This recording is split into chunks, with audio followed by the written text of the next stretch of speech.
I don't know what day the stay in place thing is anymore, so I'm just gonna go with it is April 13th. And I got some stuff done yesterday. It was, Easter. So, we slept in, and Colton needed it. Oh my goodness, the first day he's had off in, I don't know, 2 weeks or something. But I thought I would show you some progress in the greenhouse that the plants have made, just because I don't really have anything good today. The wind is horrid, and it's like 30 degrees or something. I tried covering the broccoli that I put out, but that cover didn't really work. Chickens have finally started somewhat laying. I got 1 or 2 that keep laying in I got more than that. I got more chickens that lay in random spots than they do in the boxes. I think I found 3 eggs in the boxes, which is progress compared to the first few I found in the really random, inconceivable places. I need some like little toddler to crawl in and get them, or I might just have to block them off. I don't know. Or just put boxes down there because that's where they want to do it. But anyway, give you some updates in the greenhouse. Had to run to town for some things, so I got some Casey's coffee. It wasn't very good today. It was kind of burned, but it wasn't my usual Casey's location anyway. But I love Casey's. I do. I love Casey's. I could live there. Thank goodness they're still open during this thing, because they have the best taco pizza ever. Ever. Best taco pizza. So these puppies are loofah gourds, and I'm really excited. I hope they do well. Pulling off some seed casings or dirt as I see it. But last year I tried to do some winter sowing, and they just died on me. I don't know if it was still too cold or if I don't know.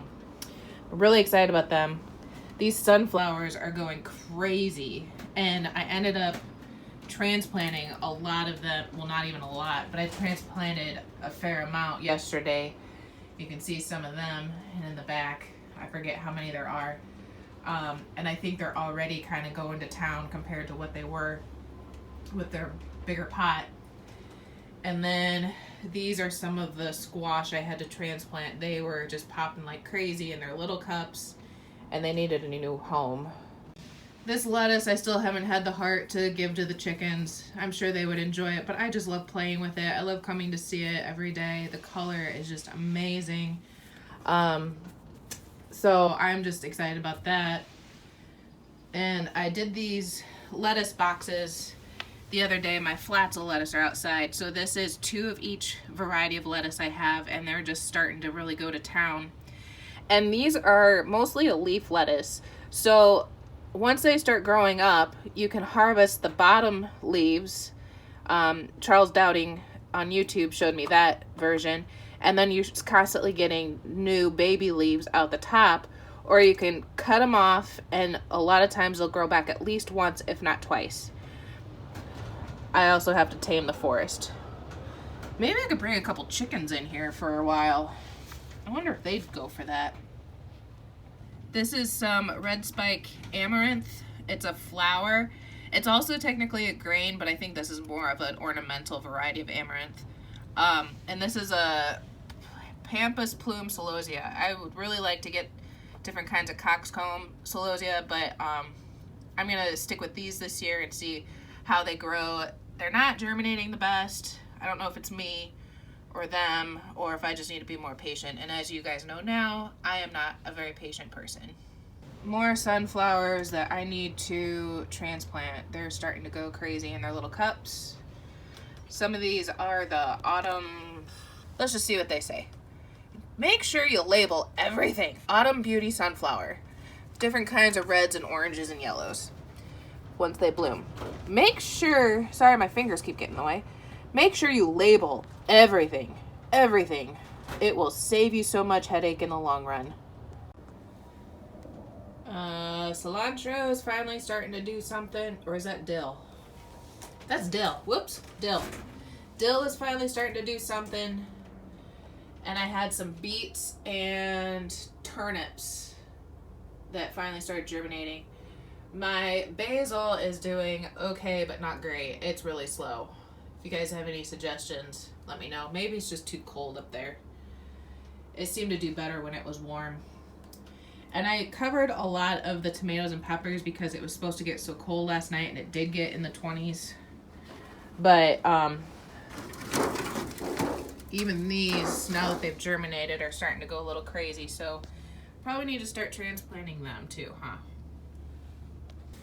The anise I up potted to get them going, hopefully a little faster. And the sage, ooh, the sage has taken off finally. They were teeny little guys. They were more like that one for a long time. And then now some of them are starting to go. Go, little guys. And chamomile in the back. Lemon balm and echinacea are starting to germinate. Peppermint, barely germinating. Parsley, none. I'm having a terrible time with parsley and carrots. They're in the same family. Thyme, barely germinated. These guys, I'm about ready to post some of them for sale. It's a variegated Vinca variety. It's usually an annual. I think I had a video. Yeah, I did have a video starting those. But I need to get more room, so I'm going to post them at least on our page for now and see if any local people want them yet. They're just, and this week isn't good because it's so cold, but I'm running out of room. See this little guy? See, this little guy went crazy lately. Yeah, I need to get them out of here. All right, so part of my new normal is to try to get bookwork, website, newsletter updates done on Mondays. And it is Monday, so even though it's already noon and I haven't gotten hardly anything done, I've been up and running around all morning, but now's the time I need to start getting some of the business paperwork stuff done, both personally and for JCT Rustic Homestead. I do a budget spreadsheet for us just to kind of keep us on track, not really on track, but to give us an idea of how we're doing on a monthly basis. I needed it for me because I am like super like need to know what's going on everywhere, and it's just kind of helped us, I think, both to realize where we're spending and how much we're spending. And it's not perfect. Sometimes I forget to put in things or take out things depending on incomes or expenses, but it's at least giving us a better picture of our finances.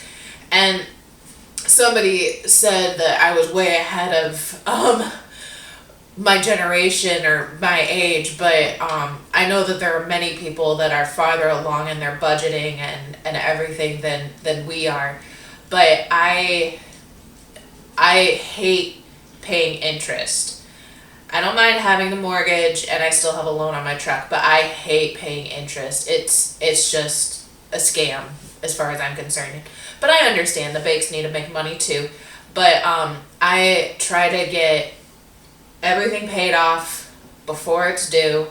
I try to pay extra when we can, which isn't every time we pay a bill, but hey. And I know as a business, when we're receiving payments, I like them on time, I like them in full. So it's kind of like my do unto others as you would do unto yourself, or that mantra of you want bills paid on time and you want them paid in full for your business. So I try to do that personally. So that's one thing I need to work on today, is updating that. I kind of do that on a weekly basis just so I don't get flooded or confused too much, since we have so many different things juggling in the air. We don't have to pay water or sewer. We're in the country. We do have to pay for our electric bill and for propane if we haven't already paid it in full. You can contract that out. Every company is different. And I'm not going to go into the logistics of that because I don't know enough, and my situation is completely different from others. But I have a grocery budget, I have a savings budget, eating out, general expenses, home expenses, fuel.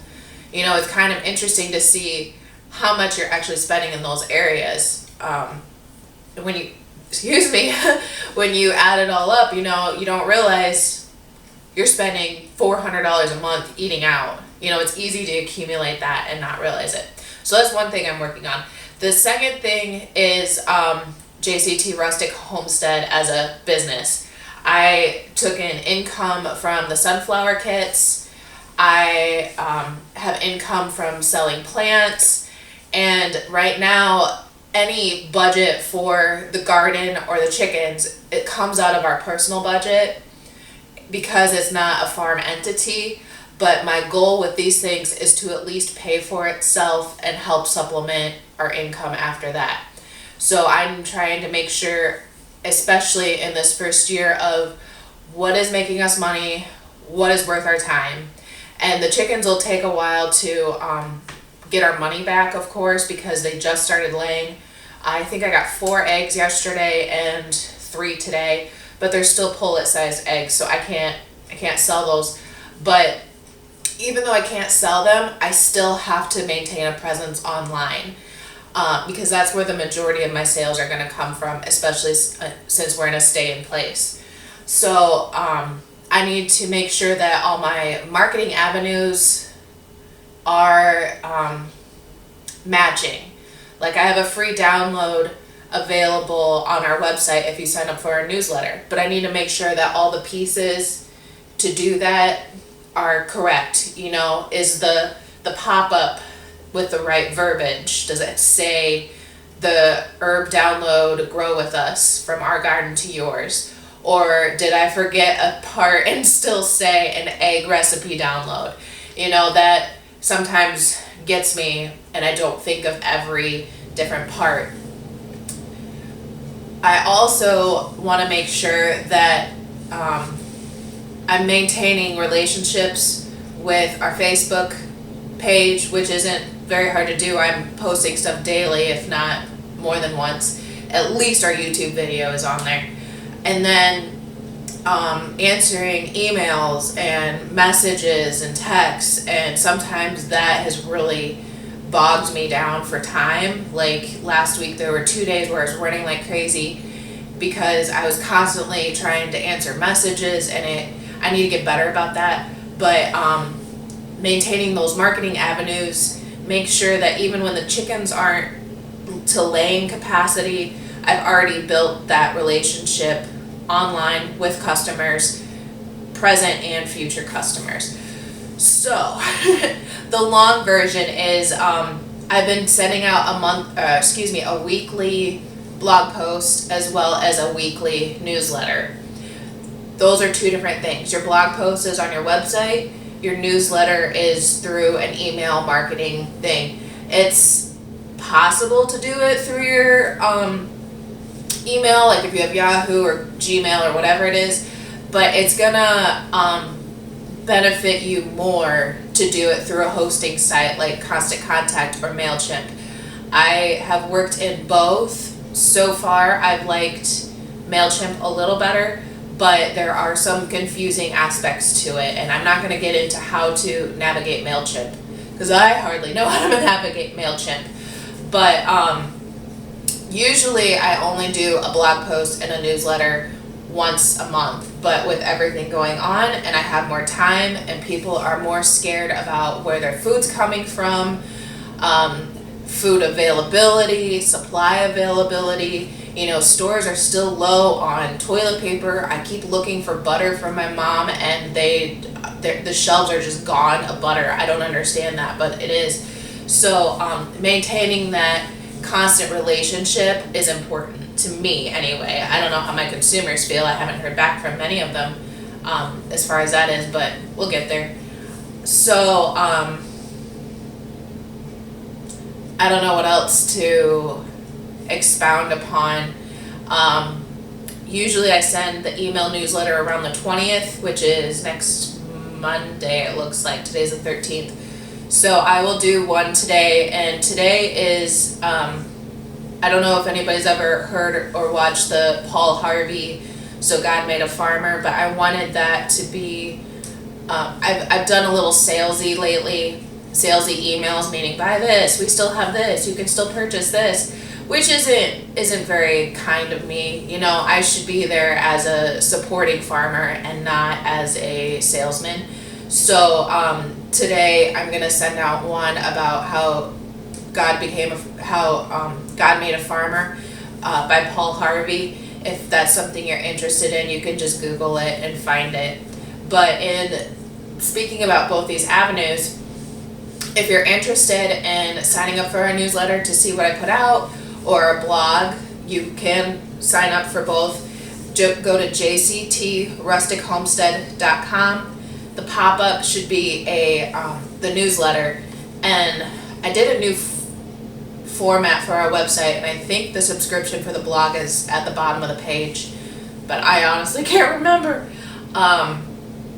So if you guys are no matter if you're a farm business, if you're any kind of business, consider starting a website. That runs me about $120 a year. You might be able to get specials, and there are cheaper sites. Wix, I think, is one, and I can't remember. I go through WordPress. Someone said WordPress is kind of a more complicated web address, but I've had good luck with it. And then the newsletter, the email newsletter, you can get it for free up to a certain number of subscribers. So right now I pay nothing for MailChimp. Constant Contact may be the same, but I can't remember. So you can invest in a website that also helps promote your online awareness. So people, when they Google farm fresh eggs in my location area or whatever, it'll help pop up our farm. And then Facebook. A lot of people go to Facebook for their information, for their daily perusal. The problem with it is that their algorithms don't always bring your information to somebody's news feed. Even if you post on Marketplace, it doesn't always get to the right person. And what I've also learned was that, like YouTube videos, Facebook doesn't always want you to go to an external site. So they're gonna rank your YouTube videos and anything to an external site a little lower in the list. So there are many facets of it, and I apologize because I've been coming in from different directions. But from all the marketing that I've been researching and learning about, your website is number one. And even a simple website you can probably get for cheaper. Google around, ask in some business groups what people use and why. And then your email newsletter. Your blog is for farm happenings, and maybe some tutorials of how to, or a more lengthy description of why I chose this kind of breed of chicken. Whereas your newsletter are farm updates, like we got new chickens, the chickens laid their first eggs, this little essay by Paul Harvey, So God Made a Farmer. So that is creating that connection. It's giving them you have to give them a reason to open that email. So think of it that way too. What is going to make people open my email? And what would you as a consumer want in an email? And then I have some finances with with JCT as well. I have a couple YouTube videos and blog posts about bullet journaling. I'm not going to get into what it is or why, but I do update my expenses and my income for the garden and the chickens almost daily in my bullet journal, because I'm not going to turn on my computer budget sheet every day. But I want to know what like I said earlier, what's making money, what's losing money. And to do that, I have to keep it separate. But this way I can go back and say I spent this much money this month, put it in the computer. Or we made this much money on eggs, and then put it in the computer. So, and in the computer, the reason why I do it that way is because Excel automatically, you can put formulas in there so you get your total without having to do it manually. I also have an egg tracker in here to see how many eggs we're getting, and maybe I just kind of did it because it sounded fun, but so I know where the hens are. Dad's hens have started really backing off, and we're not sure if it's because they're just getting older or if the weather or if they're mad about something. We thought they'd be producing at a higher level for a while longer, but we'll see. So it's a good thing that I did get these hens, because we are really barely making customer requests, and then we'll be able to make more customer requests. So I guess that's a little bit of the business side in a convoluted way.